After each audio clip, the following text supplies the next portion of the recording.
A first clue for a psychologist is the patient doing the same thing over and over again but expecting a different result. In our third story tonight, Senate Minority Leader Mitch McConnell has today rather forthrightly restated what compromise means to him. The president needs to compromise all his principles, promises, commitments, pledges, goals, ideas, platform planks, and personal beliefs, and do exactly as McConnell tells him. Then they can talk. Once again, the president thinks he sees an opening. At the right-wing Heritage Foundation laying out his instructions to the president, McConnell reprised his comments from last week. The Republicans' main goal over the next 24 months won't be jobs. It will be making sure the president does not get a second term. Over the past week, some have said it was indelicate of me to suggest that our top political priority over the next 2 years should be to deny President Obama a second term. But the fact is, if our primary legislative goals are to repeal and replace the health spending bill, to end the bailouts, cut spending, and shrink the size and scope of government, the only way to do all of those things is to put someone in the White House who won't veto any of these things. He's lying there. Of course, he didn't say top political priority. He said something else was the top political priority. He said getting Obama out of office with one term was the top priority, period. So what the Republicans will plan on is forcing votes on repealing the White House's key legislative accomplishments. And the first stop, surprise, health care reform. On health care, that means we can and should propose and vote on straight repeal repeatedly. We'll also have to work in the House on denying funds for implementation and in the Senate on votes against its most egregious provisions. McConnell admitting that a rapid repeal is highly unlikely, but even so, the legislation would serve as a useful tool for those useful tool Republicans with which to hammer the White House.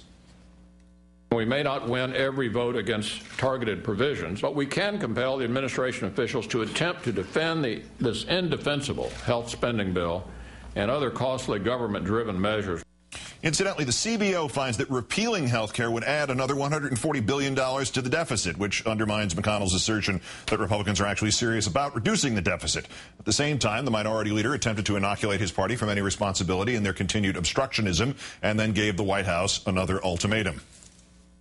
But as I see it, the White House has a choice.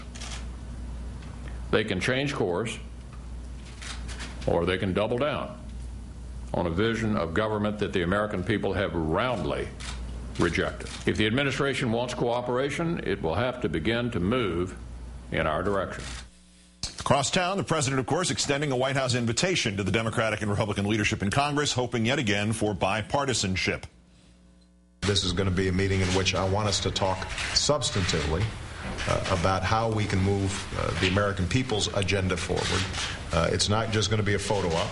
Hopefully, it may spill over into dinner.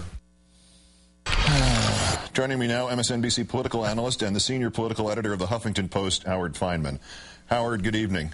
Hi, Keith. Forgive me, I have to deal with this headache immediately, so I'm doing this right at the moment. The Democrats had last week pounced when Mr. McConnell said his stated goal was making Obama a one-term president. And he said it was his priority, not his political priority. Today, so far, crickets. Is there constraint? Is the White House saying don't say anything? What's going on? Why is it so silent? Well, one thing, it's a heck of a way to treat somebody who's invited you to dinner by Mitch McConnell, saying, you know, I can't wait for you to get kicked out of that house you're going to have us over to. And I thought Robert Gibbs at the White House briefing today he wasn't quite crickets, but he wasn't much louder than that. They're being very low-voiced over at the White House because they do have this meeting on the 18th that may and may not turn into dinner. I think it's supposed to be dinner. And my ears always perk up when a politician denies something he hasn't been accused of. Mm-hmm. The president said this is not a photo op. In fact, that's pretty much what it is, with a lot of spin doctoring in between.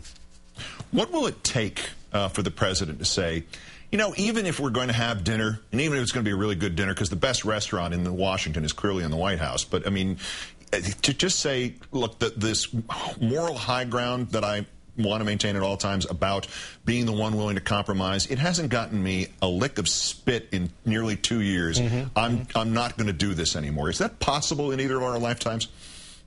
Well, I think it is possible. I'm tempted to say that the president will change his mind after 10 straight subpoenas from Darrell Issa on the House side. But more than that, I think the president's strategy here is to seem to be the reasonable one and wait for the other side to be clearly unreasonable in the minds of the American people. But the problem the president's got is that the Republicans have decided to pursue this strategy, and they're going to keep pursuing it, and they were sort of, in a way, rewarded for it on Tuesday night. How does it? Do you know how the president defines clearly unreasonable? Is it coming to the White House and trying to burn the place down?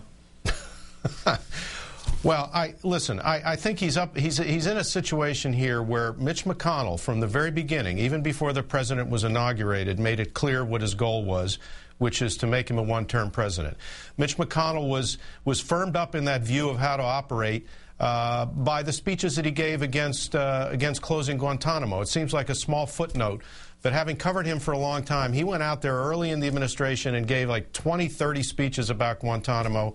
Then people came around. Nobody paid attention. Then people came around to his point of view. That confirmed in Mitch McConnell's mind that relentless, total opposition on all fronts is the way to go. And they're going to make the centerpiece of it, Keith, health care.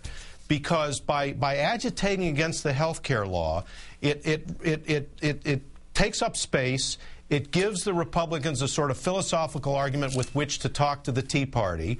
And it's more convenient for the Republicans to talk about repealing or scaling back health care than to talk about jobs, the economy, and real deficit reduction, which would involve perhaps looking at Social Security and Medicare, which the Republicans really don't want to do. Well, that then gets to the final question. Why does the president continue to turn the other cheek and let papier-mâché Republicans like Mitch McConnell make him look bad?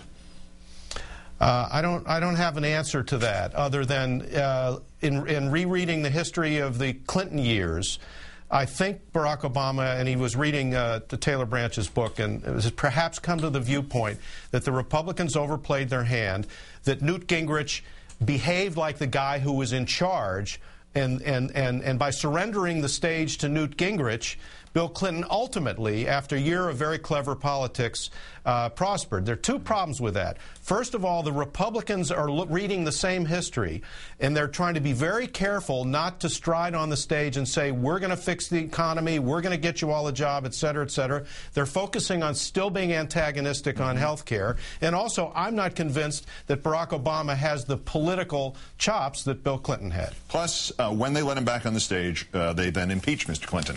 I recall that after he was reelected. Yeah. Howard Fineman, the senior political editor. Well, that's good. I mean, that's a great outcome of the re-election, too.